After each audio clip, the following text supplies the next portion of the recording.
J'ai encore reçu 15 mails du boulot aujourd'hui, j'en peux plus. Attends, j'ai peut-être une technique qui pourrait t'aider. Bonjour à tous et bienvenue dans cet épisode du podcast Étudiant optimiste où on parle de méthodes pour être plus productif et mieux dans sa tête. Si ça t'intéresse, je te laisse avec le sujet d'aujourd'hui. Alors aujourd'hui on va parler d'une technique qui s'appelle avaler le crapaud, mais est-ce que tu peux m'expliquer ce que c'est qu'un crapaud ? Le crapaud, c'est la tâche la plus importante que tu as à réaliser. C'est celle que tu as le plus envie de remettre à plus tard, ou encore celle qui est susceptible d'exercer une influence positive sur ta vie, mais qui pourtant te paraît insurmontable.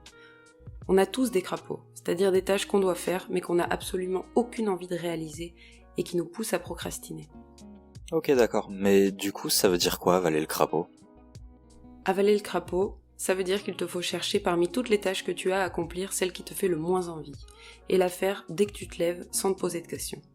En effet, à ce moment de la journée, ton cerveau sera plus disposé et frais pour se concentrer et pour apprendre de nouvelles choses qu'il ne le sera plus tard dans la journée.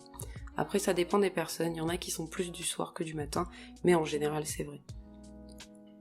Pour illustrer ce principe, on peut citer Brian Tracy, qui a dit, ouvrez les guillemets, « Selon un vieil adage, si vous commencez chaque journée en avalant un crapaud vivant, vous aurez la satisfaction de savoir que c'est probablement la pire chose que vous aurez à faire de toute la journée. » Fermez les guillemets. Mais pour parvenir à faire ça, il va falloir dans un premier temps déterminer ton crapaud le plus répugnant. Ce crapaud, c'est généralement une tâche qui se fait continuellement doubler par d'autres tâches, beaucoup moins difficiles, souvent moins importantes, et qu'on a un petit peu plus envie de faire. Donc forcément, le crapaud, il passe à la trappe parce que les autres arrivent en première. Et tu pourrais me donner un exemple de crapaud ? Oui, bien sûr. Alors pour donner un exemple de crapaud, ça peut prendre plusieurs formes. Ça peut être un dossier à rédiger, des papiers à remplir, ou encore aller faire les courses par exemple. Ça dépend vraiment des personnes, et au final, dans tous les cas, c'est quelque chose qu'on n'a pas envie de faire. Et tu aurais des conseils pour bien mettre en place cette technique ? Alors, pour mettre en place ces techniques, on peut distinguer 7 étapes que je vais rapidement te passer en revue. La première, c'est de te fixer des objectifs clairs avec des échéances. Comme ça, quand l'échéance arrive, c'est marqué quelque part, et on sait qu'on va être obligé de le faire. Deuxièmement, on peut noter les tâches à accomplir pour atteindre les objectifs qu'on s'est fixés et donc les planifier, c'est ce que je disais juste avant, dans un calendrier par exemple, ou dans toute autre forme de planification de tâches. Troisièmement, tu peux aussi utiliser la loi de Pareto, à savoir qu'en fait 20% des actions vont donner 80% des résultats. Donc le but c'est de bien choisir les 20% de tâches de la journée, va falloir qu'on priorise les tâches qui vont apporter le plus de résultats.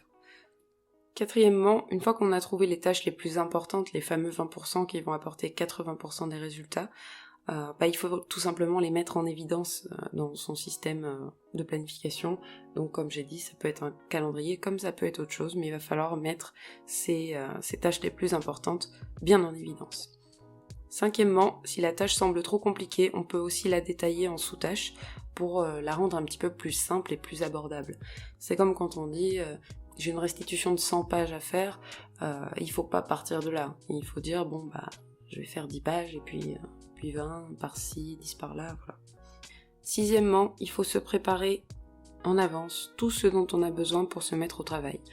Donc ça peut être des papiers, des règles, peu importe, ranger son bureau de manière à ne pas être gêné pendant le travail, etc.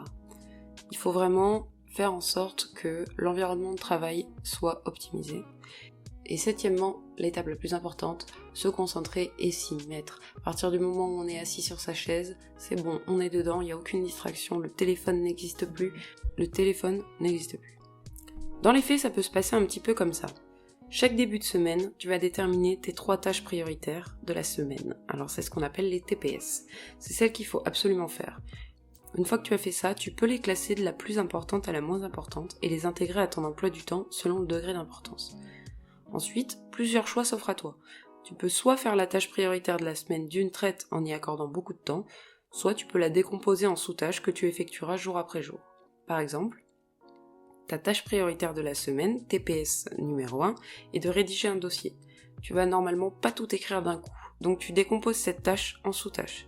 Écrire l'intro, écrire les grands axes et enfin la conclusion. Tu vas donc programmer ces différentes tâches, une pour chaque jour par exemple, et elles vont devenir tes tâches prioritaires de la journée, les TPJ. Il est important de rester concentré sur ta tâche prioritaire de la journée jusqu'à ce que tu l'aies finie et que tu évites de regarder ton téléphone ou de naviguer sur internet, d'aller sur les réseaux sociaux ou toute autre forme de distraction. Après, à savoir si c'est facile à mettre en place, tout dépend de ta motivation. Si t'es très motivé, ça va se faire tout seul. En revanche, si t'arrives pas à trouver ne serait-ce qu'une once de motivation, ça va être très compliqué de faire la chose la plus dure en premier. Faut toujours garder en tête qu'une fois cette tâche accomplie, tu trouveras tout plus facile et tu te sentiras mieux pour le reste de la journée. Ça, c'était pour le fait de s'y mettre. Après, pour ce qui est d'abandonner, encore une fois, il est question de motivation et de rigueur. Mais si tu as déjà avalé le crapaud les jours précédents, t'en auras déjà ressenti les bénéfices sur ton niveau de stress et sur ton humeur de la journée, donc t'auras naturellement envie de continuer. Après, si c'est pas le cas, il faudra mettre en place des moyens de retrouver de la motivation au travail en général, mais ce sera le sujet d'autres épisodes. Donc pour résumer, premièrement, il faut apprendre à se fixer des priorités, à déterminer les TPS et les TPJ. Deuxièmement, ne pas réfléchir et commencer sa journée ou sa séance de travail personnel en avalant le crapaud, c'est-à-dire ce que tu as défini comme TPJ. Et enfin, troisièmement, se concentrer et terminer la tâche.